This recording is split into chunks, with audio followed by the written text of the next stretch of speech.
রাজধানী ঢাকা সহ দেশের বিভিন্ন স্থানে মৃদু ভূমিকম্প অনুভূত হয়েছে, তবে তাৎক্ষণিকভাবে কোনো ক্ষয়ক্ষতির খবর পাওয়া যায়নি। শুক্রবার বিকেল 4:52 দিকে এই কম্পন অনুভূত হয়। ইউরোপিয়ান মেডিটেরিয়ান সিসমোলজিক্যাল সেন্টার জানিয়েছে, রিক্টার স্কেলে কম্পনের মাত্রা ছিল 4। ভূমিকম্পের উৎপত্তিস্থল ছিল ভারত বাংলাদেশ সীমান্তে। ভূমিকম্পনটির কেন্দ্র ছিল বাংলাদেশের কুমিল্লা শহর থেকে প্রায় 68 কিলোমিটার উত্তর এবং ভারতের আগরতলা শহর থেকে 26 কিলোমিটার উত্তরে। এর গভীরতা ছিল 10 কিলোমিটার।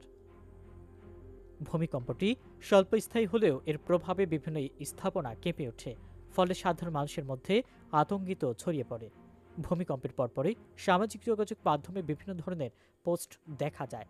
অনেকেই তাদের অভিজ্ঞতার কথাও শেয়ার করেন এবং নিরাপদ থাকার জন্য পরামর্শ দেন। এদিকে কুমিল্লা আবহাওয়া পর্যবেক্ষণ কেন্দ্রের ভারপ্রাপ্ত কর্মকর্তা সৈয়দ আরিফুর রহমান জানান, বিকেল 4:52 4 মাত্রার ভূমিকম্প অনুভূত হয়েছে।